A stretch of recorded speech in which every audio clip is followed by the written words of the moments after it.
Hello class, today we are looking at compound inequalities. The essential question is, how do I solve and graph compound inequalities? Learning intention. I'm learning to solve and graph compound inequalities.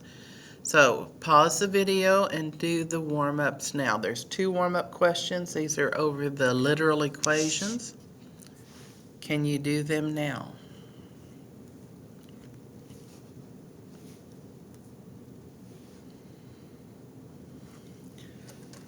Well, let's check your answers. We're going to solve for x. So let's highlight where x is. Now, draw our line. I've got a plus b times x. So the last thing I did was to add a. So I need to subtract a from both sides. If you notice, I do not put it under the c because c and a are not like terms. I cannot combine them.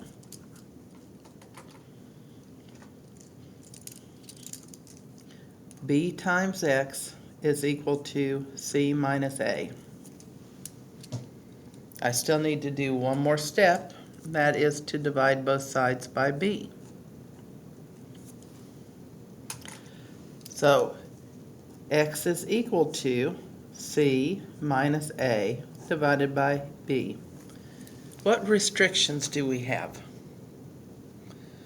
What numbers can b not be equal to for this to be able to work? If you said b cannot be equal to 0, you would be right.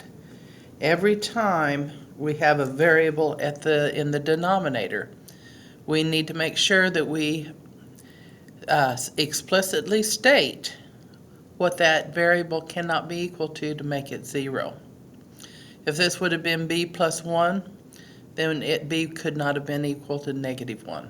So you always have to look at your denominator, figure out what would make it 0, and make sure we do not use those numbers. Okay, the science formula for force is F equals m times a, where F is the force, m is the mass, and a is the acceleration. We're going to solve for a.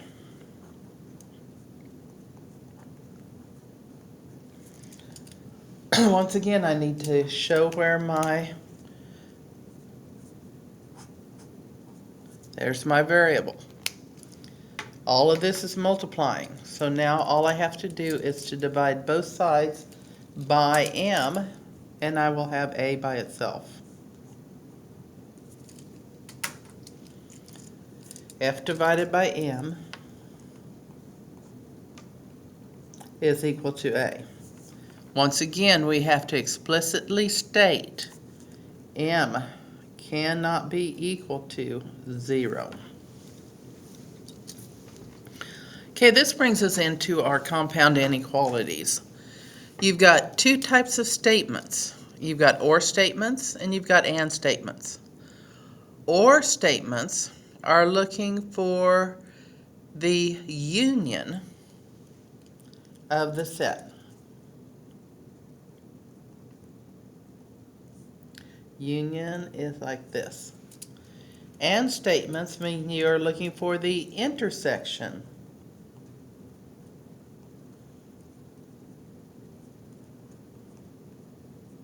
of the set, and that would be the other way around. That's your intersection. And it's of the two sets, because you'll have two sets when you've got two equations.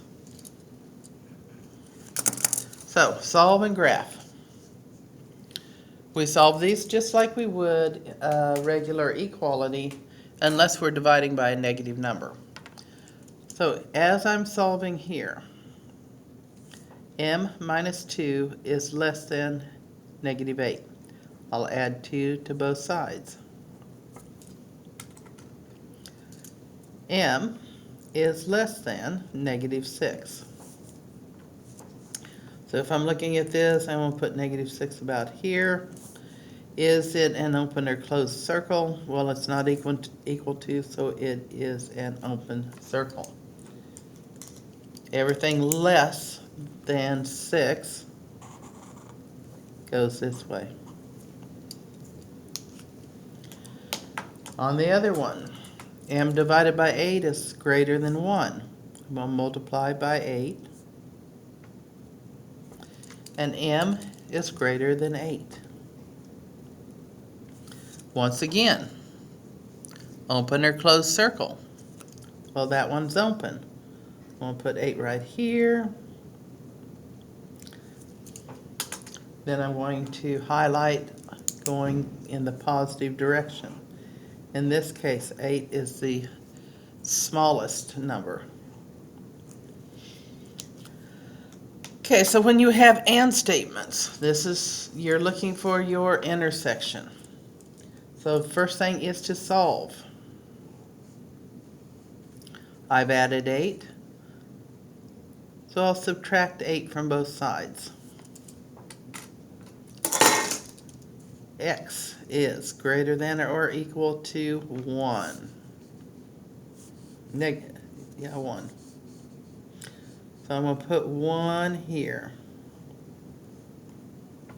Open or close circle? Well, it'll be closed. Now, I'm going to solve the other equation. X divided by 7 is less than or equal to 1. I'll multiply both sides by 7. And X is less than or equal to 7. I've got 1. I'm going to put 7 here. Once again, it's a closed circle because it's equal to. Now I want everything that's greater than 1 and yet less than 7. Greater than 1 and yet less than 7. So it's in the middle.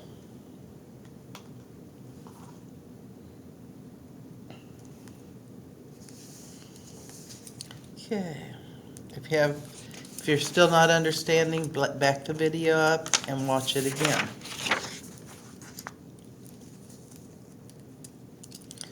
Okay, once again, have to solve. 2 times a is less than 10. Divide both sides by 2. A is less than 5.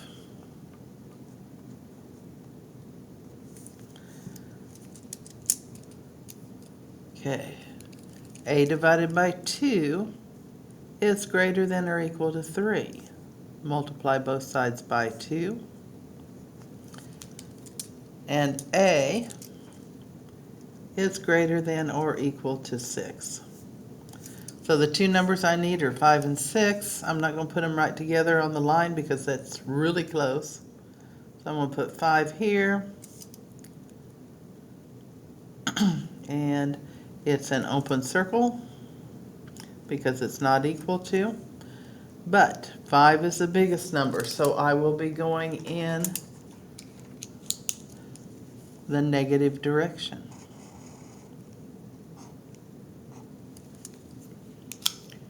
A is greater than or equal to 6. I'll put 6 here. It's equal to, so I know that is a filled in circle.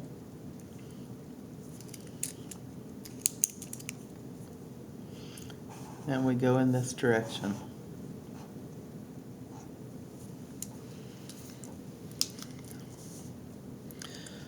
Okay, any questions? Take a minute and look at the problem, think about it, make sure you understand how we work with these types, the technique we use. Okay, the next one we've seen one like it before. This is a compound statement. In this case, it would be an and statement. And means the intersection. We still have to solve it the way we normally would. We'll start by subtracting 9, but this time I subtract 9 all the way across.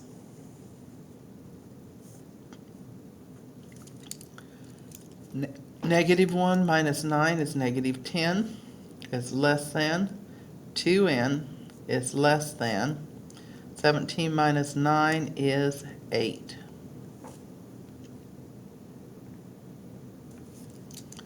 Divide by 2.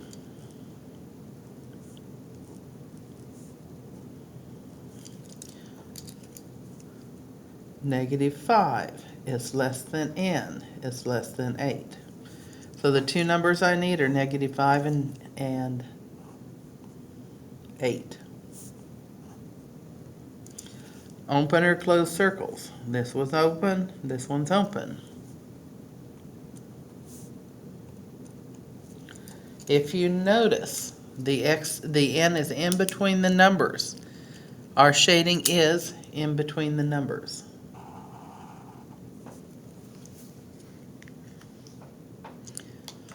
Okay, so go back to the first page. This is an or statement. This is an and statement. This is an or statement. This is an and statement. What do you notice about the graphs of the or statements and the and statements?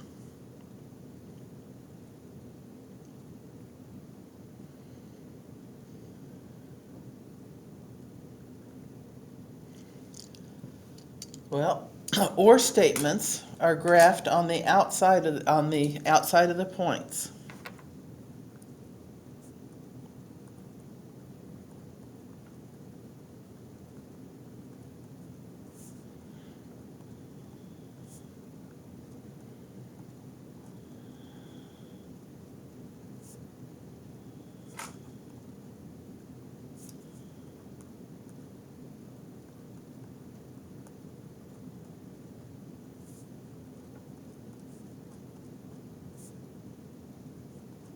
What about and statements?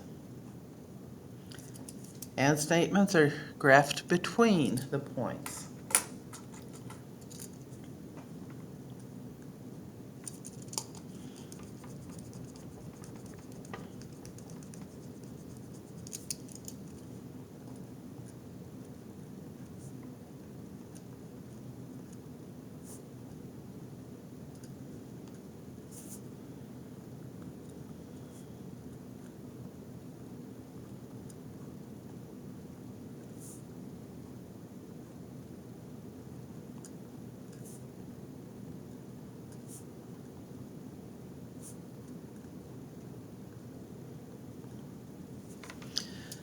Okay, so as you're looking, your or statements are the union, so there'll be a gap in the middle. Your and statements are the intersection, so they will be between. Okay, now solve and graph on your own. Can you do the next one? This is where you need to pause the video and see if you understand the concepts.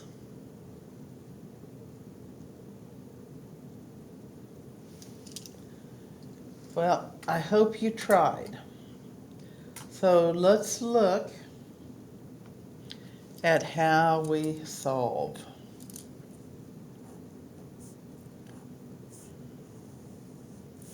Got negative 3 times p minus 6. Minus 6 is the last thing that happened, so we'll add 6 to all 3 spots. Negative 36 plus 6 is negative 30, is less than negative 3p, which is less than negative 9.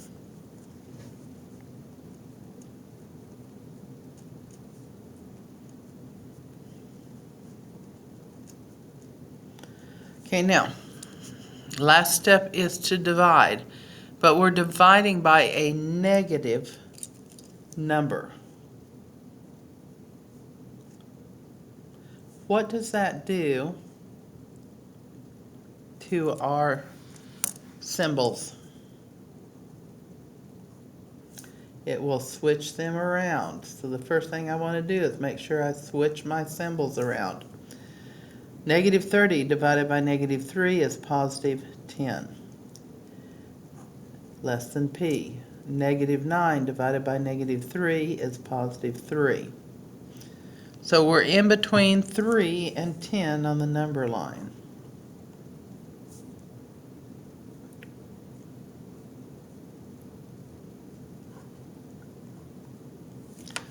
Okay, open or closed circles.